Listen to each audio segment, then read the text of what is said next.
Well, hi everyone and welcome to our market review. A great opportunity at the early stages of November to report to you on what we're seeing in our Melbourne property market some 3 or 4 weeks after the stage restrictions and the Melbourne lockdown have concluded, and what it is that we're anticipating that we might see heading into Christmas and into the new year. It's a really interesting time in our property market on both the sales and the leasing space. Numbers on both sides determine the environment.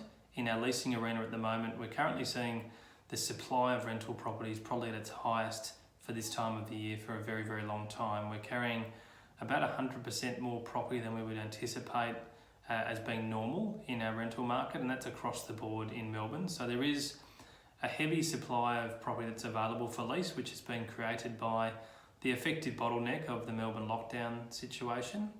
And we're moving through that product very well, and it's great to see the tenancy applications flowing and our new business team extremely busy creating appointments. And it's also really important to acknowledge that there's a lot more inquiry now starting to develop in that space. But the number of properties that are available for lease in some markets is having a detrimental effect on the amount of time that it takes to lease some property.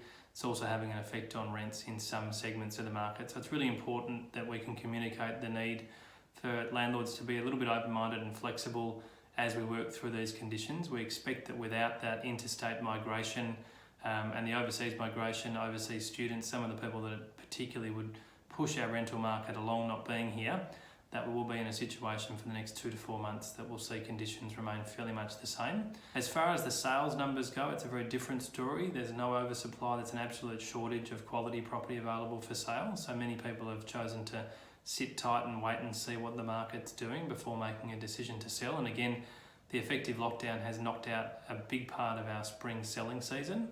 But October has been a really productive month for our business. For the good homes that we have seen on the market, we've seen a number of properties sell well above reserve price. We've had numbers where 9, 10 and even more people have registered to bid at private and conducted auctions either online or on site.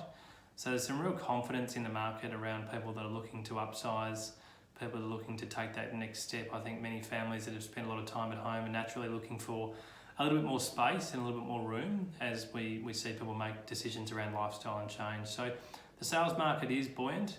It's a very dependent market, and I say dependent, being dependent on location and profile of property, but in the better suburbs of Melbourne, we're seeing really strong clearance and certainly some really good demand from the buying public.